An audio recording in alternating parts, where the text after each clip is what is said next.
Hello everyone, welcome all to the new chapter of Indian polity, amendment of the constitution. Very important chapter. First thing, go through all previous years multiple choice questions which are being asked in UPSC prelims. You will have an idea what kind of questions are asked on this topic. I have seen that most of the questions which are asked on this topic are on procedure of the amendment of the constitution. They do not ask generally factual question. I have not seen any question which is asking you to match the pair of various amendment with their subject matters. So let us start with the topic amendment of the Indian constitution. We'll just go through the basic features of the amendment procedure. First, it is given, everything given in basic feature is very important because UPSC asks question on these basic features. First thing, amendment is given in part 20 of the Indian constitution. Article is 368. You have to remember these two things, very important. Third important thing, Indian constitution is neither flexible nor rigid. It is synthesis of both. It is mix of both, which means certain provisions of the constitution can be amended very easily with just simple majority. So it is flexible, but certain features of the Indian constitution cannot be amended very easily. It needs special majority of Lok Sabha and Rajya Sabha separately, along with ratification of those provisions by at least half of the states by simple majority. So certain provisions cannot be amended very easily. It is very difficult to amend those provisions. So that's why Indian constitution is neither flexible nor rigid. Third important thing, basic structure of the Indian constitution cannot be amended. I repeat once again, basic structure of the Indian constitution cannot be amended. Now, what is basic structure? We will have a separate lecture on basic structure of Indian constitution. Just here one important factual bit. The concept of basic structure is not original, is not given in the Indian constitution. It is added through Keshavananda Bharati case of 24th of April 1973. So you can make all changes into the constitution, but you cannot amend basic structure of the Indian constitution.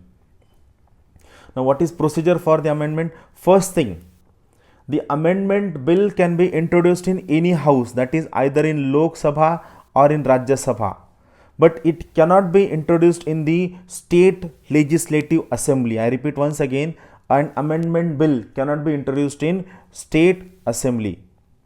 This must be remembered. It can be introduced by any member, either it is a private member or a minister. Now, who is private member? What is definition of private member? Any member of parliament other than minister is a private member. He can be of any political party. Like for example, any member of Bharatiya Janata Party who is not a minister is a private member, or member from any other political party who are not ministers are private members. So remember, very important thing, the constitutional amendment bill can be introduced by a private member or a minister. Third, it must be passed by each house with special majority. Certain types of amendments are there which need special majority. We will go into it. Fourth, very important point, each house must pass this bill separately. There is no provision for joint sitting. Remember this thing. Constitutional amendment bill must be passed by both houses separately. There is no provision for joint sitting. The provision of joint sitting is given in Article 108 of the Indian Constitution. Just telling you for the fact, the provisions of joint sitting are given in Article 108. Now, to amend federal provision. Now, what is meaning of federal provision? To amend federal provision, the bill must be ratified by legislatures of state, at least half of the states by simple majority. Now, what is meaning of federal provision? Those provisions of the constitution which protects states autonomy, which protects states authority are federal provision. So the provisions of the constitution which ensure autonomy to the state are called as federal provision, and whenever you want to make any changes into these federal provisions, there is a need to ratify it with at least half of the state's legislature by simple majority. Remember this very important thing. Now, when it is presented to assent of the president, when it is passed by both the houses separately. Now here one very important thing. Whenever an amendment bill is presented to the president after duly passed by both the houses of parliament, in that case president must give his assent. Remember this.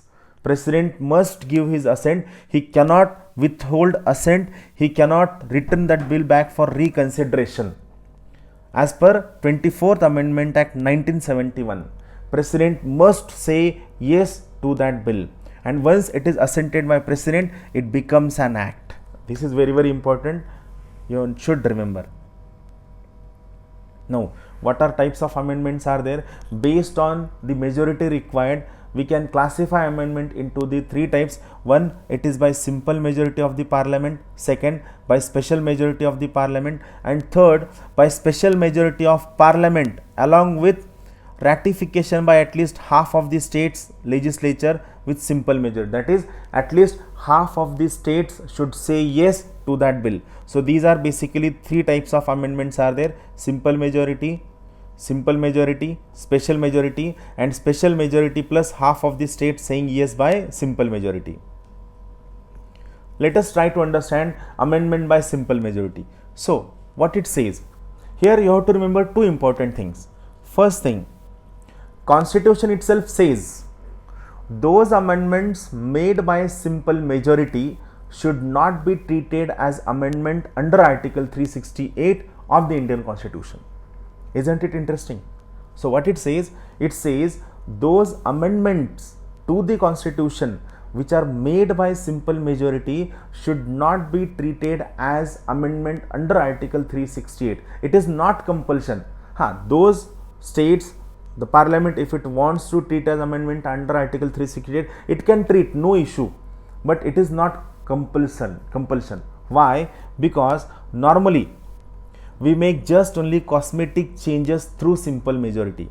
See what it is given. Those provisions of the Constitution which are amended by simple majority should not be treated as amendment under Article 368, as it makes just cosmetic changes and not fundamental changes.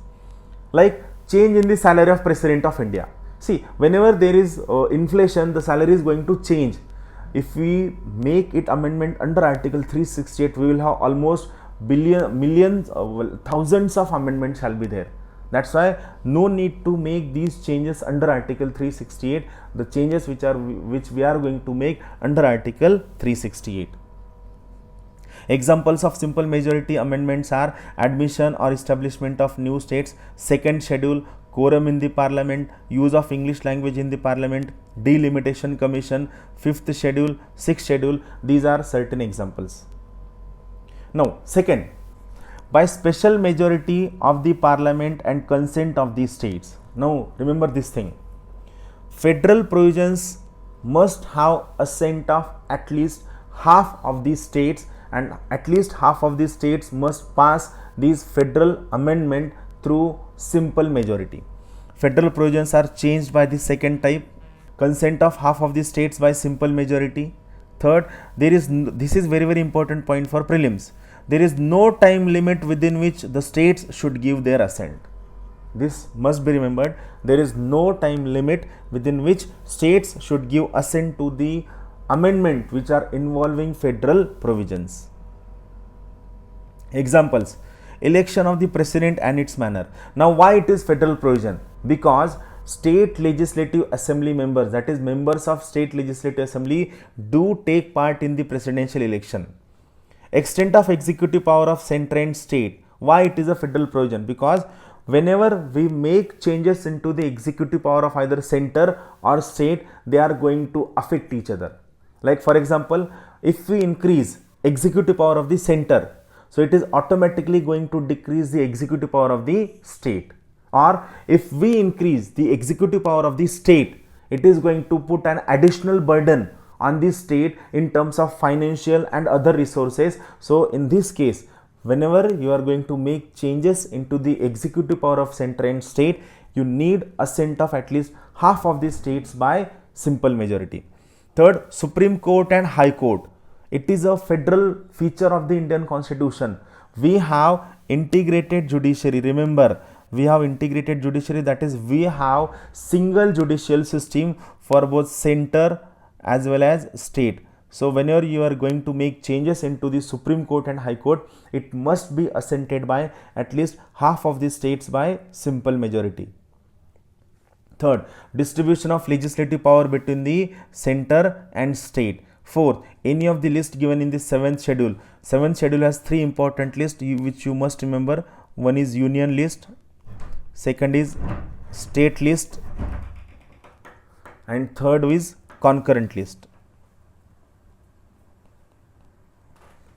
And fourth one, that is representation of states in the parliament, 6th point. And last one, article 368 itself. Article 368 itself is a federal provision of the Indian Constitution, and whenever you wants to make any changes, it must be assented by at least half of the states. Now, last point, that is by special majority of the parliament. So this is third type of amendment to the Indian Constitution. What is amended by this type is fundamental rights, directive principles of state policy, that is DPSP, and any of the subject that is not covered in first two types. We have seen three types: simple majority, second is special majority of parliament plus half of the states saying yes by simple majority, and third by special majority of the parliament. So in this third type, it talks about fundamental rights, it talks about DPSP, and it talks about anything which is not covered in first type can be amended by the special majority of the parliament. But here remember, a special majority of parliament involves separate approval by Lok Sabha as well as Rajya Sabha. There is no provision for joint setting. Thank you very much. Have a good day. Keep watching all the videos. We'll come with various interesting videos of polity and economy in days to come. Thank you.